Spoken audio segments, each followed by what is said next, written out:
있는 분들도 계시고 또 우리 송순덕 권사님도 병원에 오래 계시다가 오랜만에 오셨어요. 너무 감사를 드리고 우리 좌우에 좀 인사 좀 하시죠. 고생 많으셨습니다. 건강하십시오. 승리하시길 바랍니다. 강건하시길 바랍니다. 승리하십시오. 감사합니다. 휴가의 계절이고 참 더운 계절입니다. 하루하루 버티기가 참 쉽지가 않다 생각이 듭니다. 어제도 짜장데이를 했는데 어떤 분이 짜증데이라 그러더라고요. 너무 더워가지고 그냥 움직이기만 해도 그러니까 참 힘든 계절입니다. 그래서 휴가들도 많이 가시고 하는데요. 지난주부터 휴가도 가야죠. 근데 우리 예수 믿는 사람은 세상 사람은 조금 달라야 되잖아요. 그냥 이런 계절에 여기저기 놀러 다니고 먹고 마시고 이런 데만 관심 있으면 참 천박하죠. 참 격조가 떨어지죠. 그래서 지난주부터 우리는 좀 이런 휴가철이나 이런 걸 맞이해서 좀 먹고 마시는 거 쉬는 것도 필요하지만 우리 나머지 인생을 정말 어떻게 살아야 할까? 지금까지 산 거야 어쩔 수 없어요. 나머지 시간이 너무 귀하잖아요. 하나님 우리에게 기회를 주시는데 이걸 정말 어떻게 살면 좋을까? 좀 고민을 하고 좀 생각을 하고 그리고 좀 재정비를 하는 이런 시간이 됐으면 좋겠다 해서 지난주부터 말씀을 증거하고 있습니다. 오늘은 다시 한번 좀 어떻게 살면 좋을까에 대해서 오늘 예수님의 수제자 사도 베드로 스님의 서신서를 통해서 우리가 좀 교훈을 받아보고자 합니다. 첫 번째로 7절입니다. 우리 함께 읽어봅니다. 7절 시작. 만물의 마지막이 가까웠으니 그러므로 너희는 정신을 차려 근신하여 기도하라. 사도 베드로 선생님이 성도들에게 이렇게 살아라 당부를 하시는데 그 첫 번째가 종말의식을 가지고 좀 살아라. 이제 그렇게 말씀하죠. 만물의 마지막이 가까웠으니 그러므로 너희는 정신을 차리고 이렇게 말씀하지 않습니까? 다른 말로 하면 만물의 마지막 때가 있다. 또 세상 끝날 날이 있다. 또 하나님의 심판의 날이 있다. 그런 얘기죠.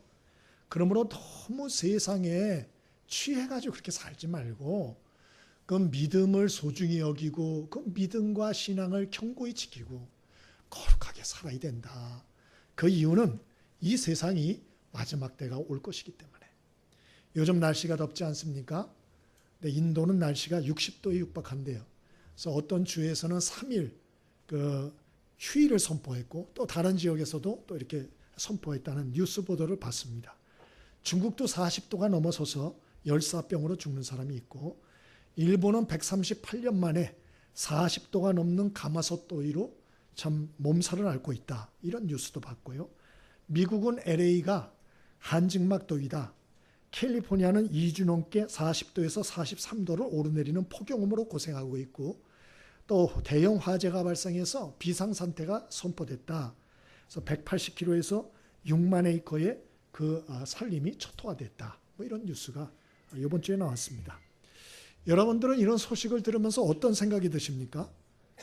또 보니까 어떤 분은 이번에 또 어저께 대만의 태풍 소식 이렇게 했는데 그 밑에다가 댓글을 달았더라고요. 어떻게 중간이 없냐? 폭염, 슈퍼태풍, 한파 이렇게 해놨더라고요. 그러니까 요즘은 전부 다 중간급이 없어요. 태풍도 슈퍼태풍, 또 이렇게 날씨가 뜨거워도 화끈하게 뜨겁고 또 가뭄이 와도 그냥 확실하게 가뭄이 들고 요새는 이런 미적미적한 게 없는 것 같아요. 그래서 이제 그분이 댓글을 이렇게 달아놓은 걸 보고 맞다 이런 생각이 들었습니다.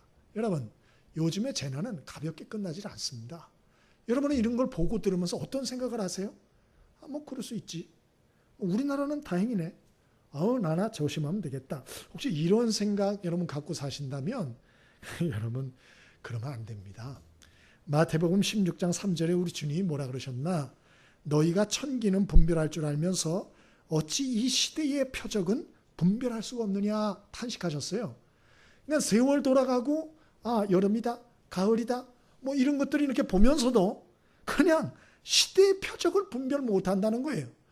그런 것 배후에 하나님의 어떠한 사인이 있고 또 하나님의 메시지가 있는데 그거는 읽지 못하고 그냥 넘어간다는 거죠. 그 예수님이 탄식한 그러한 예가 있습니다. 여러분, 이러한 시대의 여러 가지 기후나 이상기후나 난리의 소문들은 바로 이 시대가 말세를 향하여 가고 있다는 하나님의 사인이라는 걸 잊지 않게 되기를 바랍니다. 마태복음 24장에 예수께서 마지막 때 일어날 일들의 징조에 대해서 경고하신 바가 있습니다. 그때 말세의 징조 몇 가지를 가르쳐 주셨는데 그 중에 24장 6절에 난리와 난리의 소문을 들을 것이다 그랬어요. 그냥 사는데 맨 들리는 게 난리의 소문밖에 없어요. 그 말세의 징조다. 또 24장 7절에 민족이 민족을, 나라가 나라를 대적하여 일어나겠다 그랬어요. 좀 세계가 평안하게 살면 좋은데 세상에 민족이 민족을, 나라가 나라를 대적해서 여기저기 세계가 곳곳이 서로 대결의 구도가 될 것이다. 심상치 않게 될 것이다. 불안한 기운이 세계 곳곳에서 있게 될 것이다. 이게 바로 말세의 징조다. 예수님이 예고했어요. 또 뿐만이 아니고 곳곳에 기근과 지진이 있을 것이다. 옛날에 한 군데서 있지 않았어요? 그래서 기근 그러면 아프리카, 지진 그러면 뭐 몇 군데. 근데 마지막 때는 그렇지 않다는 거예요. 세계 곳곳에 기근과 지진이 발생하게 될 것이다. 이 모든 것은 재난의 끝이 아니고 시작일 뿐이다. 예수님 그렇게 말씀했습니다. 또 24장 9절에는 사람들이 성도들을 환난에 넘겨주는데 기독교인들이 모든 민족에게 미움을 받게 될 것이다. 그래서 기독교인의 세계적인 핍박 이런 게 일어날 것이다. 이런 일들이 지금 여러분이 아시는 중동 지역에서는 지금 우리 눈에 보여요. 얼마 전에도 여러분 IS 지역 그 사람들이 시리아 중부 지역을 강탈을 해가지고 크리스천들 60명인가 70명을 끌고 갔다 그래요. 대번에 죽였을 것입니다.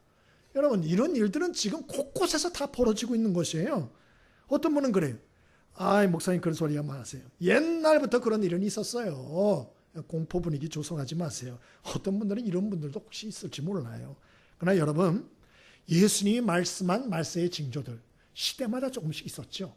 그러나 최근 들어서 가장 많이 광범위하게 성취되고 있다는 걸 아셔야 돼요. 여러분 물론 지진도 있었어요. 기근도 있었어요. 그러나 간혹가다예요. 근데 지금은 모든 것이 엮여서 돌아가고 있다는 걸 아셔야 돼요. 하나도 빠짐없이 역병부터 시작해서 기근과 지진과 폭염과 전쟁까지 모든 난리의 소문들이 엮여서 들어오고 있다는 걸 아셔야 돼요. 그리고 이런 것을 보시면서 두려워하실 필요는 없어요. 그러나 이런 걸 보면서 마지막 때가 가깝구나. 하나님의 경고의 사인이구나. 이런 것 정도는 아셔야 되고 믿음을 견고해야겠다. 내 신앙생활 이거 정신 바짝 차려야겠다. 그러면 이 정도는 생각을 하셔야 된다는 것입니다. 어떤 분은 그래요. 우리나라는 아직 없으니까 아직은 괜찮구나. 이렇게 생각할지 모르지만 그러나 여러분 하나님의 종말의 사인은 이 우주적으로도 오지만 개인적인 종말의 사인도 주신다는 걸 아셔야 돼요. 어떤 분이 인터넷에 글을 하나 올려놨어요. 염라대왕의 경고 이렇게 해가지고 봤는데 재밌더라고요. 어떤 한 사람이 죽어서 염라대왕한테 끌려갔어요. 끌려갔는데 그 사람이 원망불평을 하는 거예요. 아니 이런 법이 어디 있냐고. 사인도 주지 않고 경고도 하지 않고 나를 이렇게 끌어오는 법이 젊은 사람을 아직 나는 살 날이 많은데 왜 이렇게 끌고 왔냐고. 그러니까 염라대왕이 뭐라 그러냐. 나는 너에게 분명하게 5번이나 경고를 했다 그러는 거예요. 무슨 경고를 했냐고. 첫 번째로 네 머리를 통해서 경고했다. 너 흰머리 많이 났지? 머리카락 많이 빠졌지? 건망증 심하지? 그 사인이었어. 너 올 날 가깝다는 사인이었어. 또 너 눈 침침하지? 눈 안 잘 안 보이지? 그 사인이야. 너 올 날 가깝다는. 뿐만 아니고 네 치아. 너 그 빠지기 시작하고 문제 생기기 시작하지? 너 올 날 가깝다는 사인이었어. 너 목에 주름 많이 생기지? 그거 올 날 가깝다는 사인이었어. 너 온몸에 바디마디 관절 다 쑤시지? 올 날이 가깝다는 내 경고 사인이었어. 그런 얘기가 나와요. 그래서 아무 소리 못한 그런 얘기가 나왔더라고요. 여러분 우리는 자꾸 이게 남의 얘기인 줄 아는데요. 우주적인 종말의 사인도 하나님이 주시지만 개인의 종말의 사인도 주고 있다는 걸 명심하시길 바랍니다. 그리고 그런 사인이 올 때 남들도 다 그래. 그런 소리 하지 마세요. 정신을 차려야 된다는 거예요. 그리고 내 믿음을 다시 한번 단속을 해야 된다는 것이죠. 내 삶을 깨끗게 해야 된다는 거예요. 여러분 사도 베드로의 경고처럼 종말의식을 항상 갖고 사는 저와 여러분의 인생 되어지길 바랍니다. 두 번째로 우리에게 알려주는 바가 있습니다. 7절 한 번 더 읽습니다. 7절입니다. 자, 시작. 만물의 마지막이 가까웠으니 그러므로 너희는 정신을 차리고 근신하여 기도하라. 두 번째로 사도 베드로 스님은 근신하여 기도하라, 깨어서 기도하라 그런 말이죠. 여러분, 사도 베드로 스님이 왜 성도들에게 깨어서 기도하라 그러나, 기도하기 쉽지 않지만 왜 깨어서 기도하라 그러나, 그 이유는 우리가 다 약하고 부족해서 그래요. 베드로전서 5장 8절로 9절까지 보면 이런 말씀 나옵니다. 근신하라, 깨어라. 너희 대적 마귀가 우는 사자같이 두루다니며 삼킬 자를 찾나니 너희는 믿음을 굳게 하여 그를 대적하라. 우리 신앙생활이 그냥 이렇게 왔다 갔다 하는 그런 게 아니고요. 신앙생활은 원수 마귀와의 영적 싸움이라는 거예요. 영적 싸움. 근데 그 영적 싸움은 내 힘으로 이길 수 있나? 절대로 내 힘으로 못 이긴다. 여러분, 내 힘으로 그 많은 악령의 세력들과 마귀의 세력을 어떻게 이겨요? 못 이겨요. 못 이겨요. 예? 그래서 기도해야 된다는 거예요. 여러분, 기도를 안 하면 사도 베드로도 예수님의 수제자지만 마귀에게 끌려서 마귀의 앞잡이 노릇했습니다. 하물며 우리는 더 말할 게 뭐가 있겠어요? 가정에서, 교회에서, 직장에서 내가 하나님의 종으로 산다? 여러분, 내 힘으로는 불가능해요. 원수 마귀가 가만두지를 않아요. 자꾸 마귀의 앞자로 노릇한다고요. 그러므로 기도하라. 지금 사도 베드로가 간증을 얘기하고 있는 거예요. 깨어서 기도해야 된다. 왜? 우린 약하고 영적 싸움이 있기 때문에. 마가복음 9장 28절에 귀신 들린 아들을 이제 아버지가 예수님께 데려옵니다. 예수님이 안 계셨어요. 제자들에게 고쳐달라 그랬어요. 붙들고 기도하고 난리를 부렸는데 못 고친 거예요. 그래서 이 아버지하고 이 제자들이 싸움이 붙은 거예요. 제자들은 네 아들한테 붙은 귀신이 너무 세. 그래서 못 고치는 거다. 니들한테 문제가 있다. 근데 아버지는 허튼 소리 한다고 막 갈등을 한 거예요. 이때 예수님이 산기도 마치시고 내려오셨어요. 그 아이를 데려오라 말씀하죠. 그리고 귀신을 쫓아내 주셨어요. 온전하게 아이가 회복되었습니다. 제자들이 얼마나 부끄럽습니까? 예수님한테 묻습니다. 예수님, 우리는 어찌 그 귀신을 못 쫓아내고 이 문제를 해결 못한 게 이유가 뭡니까? 예수님이 그때 말씀하시기를 기도 외에 다른 것으로는 이런 유가 나갈 수 없다. 예수님이 못 박아서 얘기했어요. 기도 외에는 방법이 없다는 거예요. 기도 외에는 방법이 없다. 우리가 연약하지만 기도하면 그러면 주님께서 역사하시고 은혜와 힘과 능력을 부어주셔서 우리의 이 모든 죄악 많은 세상에서 믿음을 지키게 하시고 문제를 해결하게 하시고 연약한 사람을 돕고 구원하여 승리케 만들어주신다. 여러분, 그것이 성경이 말하는 바 아니에요? 사도 베드로, 예수님의 수제자였습니다. 그가 뭐라고 호언장담했나? 나는 예수님을 버리지 않습니다. 나는 예수님과 끝까지 같이 갑니다. 나는 절대로 예수님을 부인하지 않습니다. 근데 그런 베드로가 얼마 후 지나지 않아서 예수님을 3번이나 저주하고 부인했다. 뭘 가르쳐 줍니까? 신앙생활은 허풍 떨고 허세 부리는 걸로 하는 게 아니에요. 여러분, 신앙생활을 자꾸 허세로 하려고 그러는 사람이 있어요. 허풍 떨려고 그러는 걸로 하고 있어요. 여러분, 그래가지고 신앙생활을 끝까지 할 수 없어요. 신앙생활은 어떻게 하는 거냐? 우린 다 약하기 때문에 기도로 하는 거예요.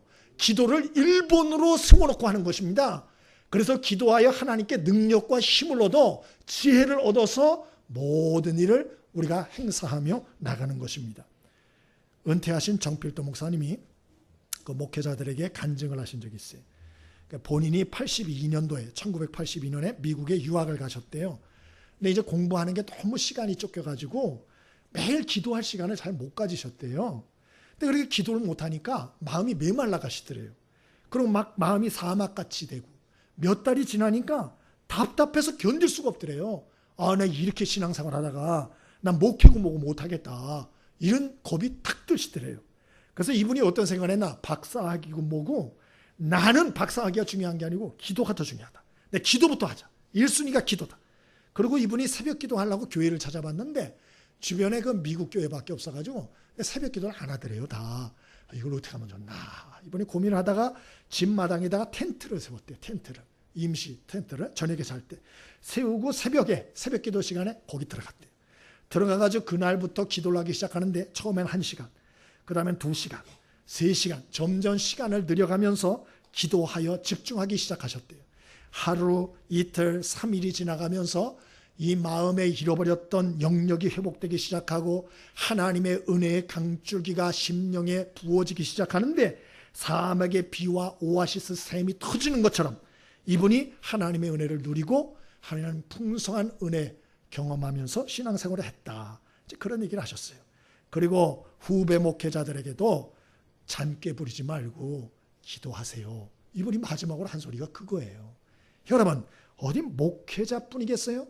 신앙생활 할 때 잔꾀 부리시면 안 돼요. 자꾸 이것저것 핑계만 안 대고 그러시면 안 돼요. 기도해야 돼요. 기도. 사도 베드로는 예수님의 수제자였어요. 그럼 베드로도 첫 번째로 얘기한 게 뭐예요? 정신을 차려라. 그리고 근신해서 기도해. 그렇게 말하지 않습니까? 여러분, 저와 여러분이 기도 생활을 일본으로 두는, 그래서 하나님답게 살아가는 저와 여러분의 인생이 되어지기를 바랍니다. 하나님 사람답게 살려면 기도 하나만 안 돼요. 그래도 기도를 안 하는 분은 어떻게 할까? 그런 분들은 나는 하나님의 사람답게 살기를 포기하겠다. 그런 거 똑같아요. 기도를 포기한 그리스도인, 그건 하나님 백성답게 살기를 포기한 거나 다름없어요. 그 조영생 선교사라는 분이 계세요.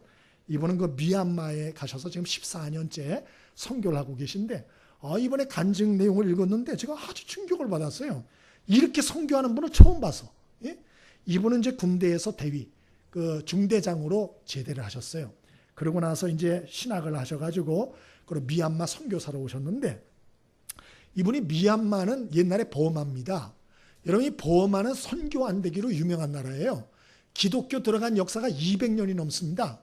근데 여러분이 잘 아는 아드니람 저드슨이라고, 이분이 미국의 최초 선교사로 버마에 들어갔거든요. 근데 6년 동안 선교했는데 예수 몇 명 믿었나? 1명 믿었습니다. 1명. 6년 했는데. 그만큼 불교 세력이 강한 곳이에요. 근데 이분이 이제 조영생 선교사님이 어떻게 할까 고민을 하다가 아무래도 답이 안 나오더래요. 근데 이 조영생 선교사님은 기도를 많이 하는 사람이에요. 그래서 하나님이 역사하실 걸 믿고 기도하면서 하나님께 지혜를 구했대요. 그래서 하나님이 지혜를 주셨대요. 그래서 어떻게 했나? 부임해가지고 1년, 2년 지나고 나서 부흥회를 하기 시작한 부흥회를. 그래가지고 하여튼 선전을 하고 이리 해가지고 부흥회를 한다. 기도해준다. 병난다. 기도하면 응답받는다. 귀신 쫓겨나간다. 이거 광고를 해가지고 버마 사람들을 모았대요. 그래서 부흥회를 처음 했을 때 몇 명이 모였냐? 70명이 모였답니다. 70명.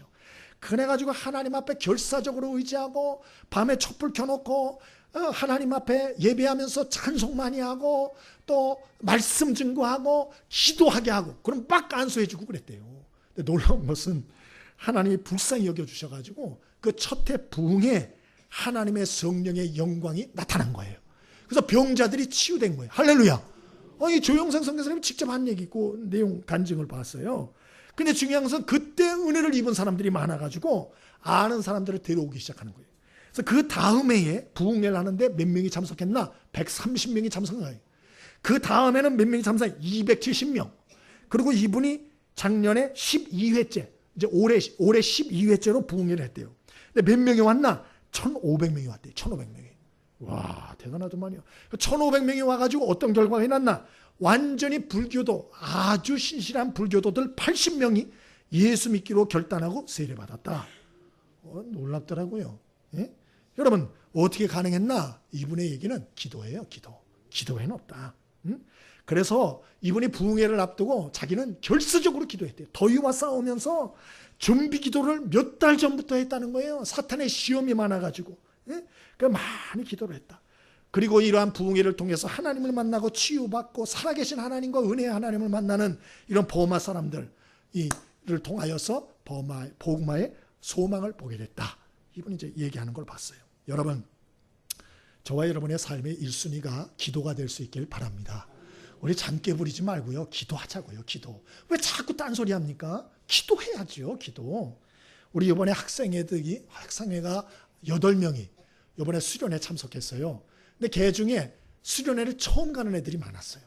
근데 걔네들이 큰 은혜 받고 왔더만요. 아주 은혜 받았어요. 은혜 받고 왔는데 여러분 보통 수련회 가거나 그러면 은혜 받고 오죠. 그 왜 은혜를 받을까요? 예? 그 목사님이 특별히 설교를 잘해서 그럴까요? 절대 그렇지 않아요. 그게 어떻게 하냐? 마음을 모아서 전심으로 하나님을 생각하고 기도하기 때문에 그래요. 여러분, 2박 3일, 3박 4일 동안 다른 생각 다 안 합니다. 다 내려놓고 하나님만 바라보고 말씀 듣고 찬양하고 기도에 집중하면 하나님이 역사해요. 살아계신 하나님을 만납니다. 그 심령이 새로워집니다. 예? 여러분, 그러므로 저와 여러분이 이런 매일 하나님의 은혜와 능력을 구하는, 전심으로 구하는 기도 시간이 있어야 돼요. 그러니까 일주일에 한 번 와서 오전에 예배 한 번 그냥 드리고, 그것도 말씀도 듣는 둥 맞는 둥 하고, 말씀 끝나고 기도하자 그러는데 그냥 하는 둥 마는 둥 하고, 그리고 일주일 동안 그냥 막 살다가 또 와서 예배 드리고, 거기에 무슨 역사가 있겠어요? 무슨 역사가. 여러분, 저와 여러분이 다시 한번 이 나머지 인생 정말 깨어 기도하여서 잃어버린 영역을, 잃어버린 은사들을, 잃어버린 감격들을 회복하는 축복이 있게 되기를 바랍니다. 오늘 사도 베드로가 두 번째 얘기하는 게 그거예요. 우리가 깨어서 기도해야 된다. 세 번째로 8절 같이 읽어봅니다. 8절 함께 읽습니다. 자, 시작.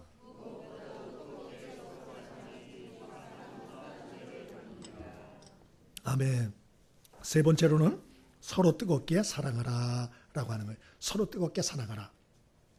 우리 9.11 테러가 있을 때 그 피해자들이 가족들하고 전화 통화한 그 내용들 이렇게 우리가 보고하지 않았어요? 근데 그 내용이 다 뭐예요? 사랑한다는 거잖아요. 사랑한다. 응? 사랑한다. 미안하다. 또 세월호 희생된 아이들도 마지막으로 부모에게 보낸 문자와 전화 통화 내용이 뭐였는 거 아니? 맨날 공부하라고 잔소리하더니 이게 뭐야? 이게 아니었습니다. 그렇게 문자 보낸 애는 하나도 없었어요. 전부 다가 뭡니까? 엄마 아빠 사랑해요. 동생아 사랑한다. 그 끝이었어요. 그게. 응? 여러분, 뭘 가르쳐 주느냐? 우리 삶에서 가장 소중한 게 무엇인가? 정말 우리 삶 속에서 가장 위대한 일이 무엇인가? 그거 가르쳐 주는 거예요. 그거를. 그게 뭐냐? 사랑하며 사는 거예요. 사랑하며 사는 거. 여러분, 우리가 이 땅에서 사랑하면서 살지 않으면 마지막 순간에 가장 후회한다는 거예요. 가장 후회한다. 근데 중요한 것은 이 사도 베드로는 사랑을 뭐라고 표현했습니까? 허물을 덮어주는 것이다. 그렇게 말했어요. 사도 베드로가 예수님께 배운 사랑이 뭐냐? 바로 허물을 덮어주는 사랑. 예수님은 자격과 조건도 되지 않는 어부 출신인 베드로를 제자로 불러주시고 그리고 사명을 맡겨주셨어요. 이건 놀라운 축복이죠. 그러나 그럼에도 불구하고 베드로는 결정적인 순간에 예수님을 3번이나 부인하고 도망갑니다. 근데도 예수님은 부활하셔서 포기하지 않으시고 찾아가셔서 아침에 조반을 챙겨주시고 내가 나를 사랑하느냐 물으시고 그리고 허물을 덮어주시고 사명을 다시 회복시켜 주시지 않습니까? 사도 베드로는 이러한 예수님의 사랑을 통하여 뭘 깨우쳤느냐? 아, 사랑은 허물을 덮어주는 것이구나. 그걸 깨달은 거예요. 여러분, 하나님은 자격과 조건이 없는 우리를 불러서 그리고 하나님의 자녀 삼아 주셨어요. 그리고 우리가 죄를 범한다 할지라도 버리시느냐? 절대로 버리지 않아요. 오히려 더 뜨거운 하나님의 사랑과 은혜를 우리에게 부어주신다. 이게 복음이에요. 왜 우리가 하나님의 복음 때문에 마음이 무너집니까? 왜 감동이 됩니까? 그것은 우리가 자격과 조건이 없는 무지한 죄인임에도 불구하고 하나님의 사랑과 은혜를 끊어버리지 않고 계속적으로 부어주시는 그 하나님의 사랑과 은혜를 우리에게 허락해 주시기 때문에 감당할 길이 없는 것이죠. 사도 베드로는 이런 사랑을 경험했기 때문에 서로 뜨겁게 사랑하되 특별히 허물을 덮어주는 사랑을 해라. 오늘 그렇게 말하는 것입니다. 세종대왕 때에 민손이라는 아이가 있었답니다. 이 민손이 아버지는 아내가 죽어서 새 여인과 재혼을 했어요. 근데 이 새 엄마가 아들 둘을 데리고 온 거예요. 그래서 애 셋이 이제 한 집에서 살아가는 것입니다. 그런데 이 새 엄마가 이 기존의 민손이를 아주 미워하는 거예요. 천덕꾸러기로 대우하는 거예요. 한 번은 한겨울에 자기가 낳은 아이 2명은 겨울에 속옷을 이렇게 해서 입히고 이 민손이는 미워가지고 여름에 입는 갈대 옷을 입혔대요. 그러니까 얘가 떨고 다니는 거예요. 어느 아버지가 민손아, 아버지가 좀 관청에 가야 되는데 짐을 지고 가야 되는데 너는 좀 수레를 끌고 도와다오. 네. 그래서 이제 애가 이제 수레를 끌고 아버지는 이제 짐을 무거운 거 짐을 이렇게 갔어요. 근데 애가 막 떠오는 거예요. 너 왜 그러냐? 너 춥냐? 어디 아프냐? 아, 괜찮다고. 근데 또 가다가 보니까 너무너무 떠오는 거예요. 그래서 이 아버지가 멈춰라. 너 이리 와봐. 불렀어요. 딱 보니까 세상에 속옷이 아니고 여름에 입는 갈대옷, 그걸 입고 있는 거예요. 충격을 받아가지고 너 지금까지 이렇게 살았냐? 물은 거예요. 아무 소리 안 해요. 아버지가 너무 화가 나고 가슴이 아파서 술에 돌려 집으로 가자. 집으로 왔어요. 그리고 세 부인을 책망합니다. 당신이 인간이냐고. 당신이 낳지 않은 이 아이, 의미 없이 지금까지 큰 애인데 불쌍히 여기지는 못하게커녕 오히려 차별을 하고 당신이 이럴 수 있어. 보따리 싸서 나가라고. 그렇게 말했어요. 그러자 이 민손이가 가만히 있다가 곤란하게 됐잖아요. 아버지 앞을 딱 막아서더래요. 그 하는 말이, 아버지, 어머니를 쫓아내면 안 됩니다. 이 어머니가 안 계시면 세 아들이 추위에 떨게 됩니다. 그러나 이 어머니가 계시면 한 아들만 떨면 되지 않습니까? 아버지, 그러지 마십시오. 그랬다는 거예요. 이 엄마가 옆에서 그 소리를 듣고 가슴을 치고 통곡을 했다는 거예요. 회개를 했다는 거예요. 회개 부흥회가 일어났어요. 그래서 난 너에게 이렇게 못되게 했는데 너는 내가 난 자식들까지 챙겨주는구나. 그러고 회개했다. 그런 얘기가 세종대왕 때 있었대요. 여러분, 원수를 원수로 갚는 거는 보통 사람이에요. 그거는. 그러나 원수를 선으로 대하는 것은 아무나 할 수 있는 일이 아니에요. 근데 사도 베드로는 뭐냐? 너희는 하나님의 이러한 허물을 덮어주시는 무궁한 사랑을 받은 자다. 그러면 너희도 다른 사람의 허물을 덮는 사랑을 좀 하거라. 오늘 그 말을 하고 있는 거예요. 여러분, 저와 여러분이 참 힘들고 어려울 때가 많이 있습니다만은 하나님이 자격과 조건이 안 되는 우리 인생도 끝까지 덮어주시고 사랑하여 주신 그 은혜 잊지 말고 다른 사람에게도 우리가 뜨거운 사랑을 베푸는 저와 여러분의 인생 꼭 살 수 있게 되기를 바랍니다. 마지막으로 10절과 11절입니다. 함께 같이 읽습니다. 10절과 11절 시작.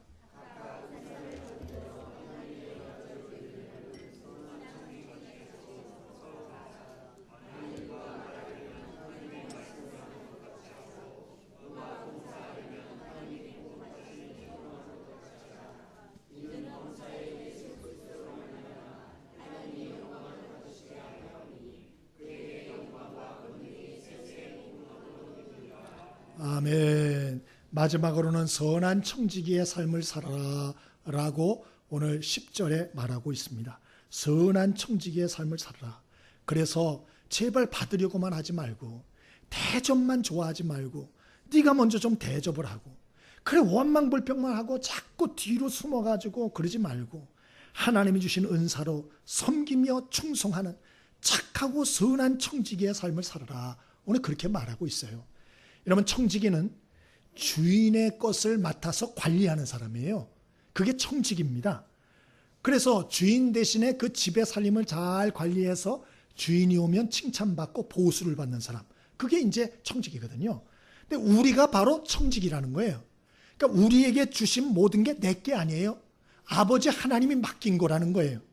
내 재산, 명예, 권력, 생명, 시간 내 거 하나도 없다. 난 관리할 뿐이에요.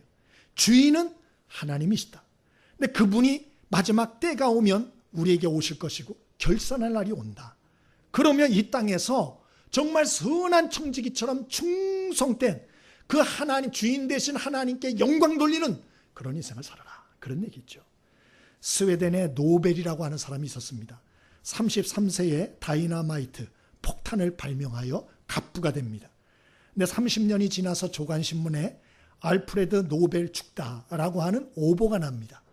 프랑스 기자가 동명이인의 죽음을 착각을 하고 이 오보를 낸 거예요. 근데 그 오보를 내면서 뭐라고 냈나? 다이너마이트 왕 죽다. 죽음의 사업가, 파괴의 발명가 죽다. 이렇게 쓴 거예요. 충격을 받았어요. 아, 내가 진짜 죽었다면 사람들이 나를 이렇게 평가하겠구나. 이런 생각이 든 것이에요. 그래서 이분이 자기의 모든 재산을 다 털어서 인류 평화와 번영에 공헌한 사람들에게 나눠주도록 재단을 만들죠. 그때부터 노벨상이 이어져 온 것입니다. 여러분은 어떨 것 같아요? 여러분이 만약에 오늘이라도 죽는다. 그런 사람들에게 어떻게 평가될 것 같아요? 가만히 생각을 해보십시오. 응? 혹시나 인색한 사람, 자기밖에 모르는 사람, 말썽만 일으키던 말 많은 사람, 자기밖에 모르던 사람, 혈기가 충만한 사람, 남에게 해만 끼치다 죽은 사람, 혹시 이렇게 이름이 날 분은 좀 없을 줄로 믿습니다. 만약 그렇게 난다면 얼마나 부끄럽고 창피하겠어요. 여러분, 하나님이 아직도 감사하게 우리에게 기회를 주고 계십니다. 그러므로 저와 여러분이 좀 선한 청지기로 하나님께 영광 돌리는 삶을 살 수 있게 되길 바랍니다. 구체적으로 어떻게 하냐? 첫 번째, 말로 하나님께 영광 돌리는 말을 하세요. 여러분, 이 말은 함부로 하면 안 돼요. 자기 자랑이나 하고 말로 쓸데없는 소리나 하고. 오늘 11절에 뭐라 그랬어요? 말하려면 하나님의 말씀을 하는 것 같이 하라. 사람들에게 은혜를 끼치는 덕스러운 말을 하라는 거예요. 그게 말로 하나님께 영광을 끼치는 거예요. 그런 말을 할 수 있게 되길 바랍니다. 또 우리의 은사와 몸으로 봉사하여 하나님께 영광 돌릴 수 있어요. 여러분, 가진 은사들 활용할 수 있게 되길 바랍니다. 자꾸 핑계대고 뒤로 빼고 그러지 마세요. 그 누가 그렇게 하라 그랬어요? 은사가 있는 거 활용을 해야죠. 하나님이 주신 건데 그 자기 게 아니에요. 나중에 쓰려고 해도 못 쓸 날이 와요. 그러므로 은사가 있을 때 감사함으로 여러분 활용하여 하나님께 영광 돌릴 수 있게 되길 바랍니다. 또 물질로 하나님께 영광 돌릴 수 있죠. 여러분, 말씀을 마치겠습니다. 저와 여러분의 삶, 오늘 사도 베드로가 주시는 이 말씀 마음에 잘 새겨서 우리의 삶이 언제 마지막에 올지라도 후회함이 없는 이런 복되고 선한 아름다운 귀한 삶 살 수 있게 되길 바랍니다. 우리 찬송 한 장 같이 하겠습니다.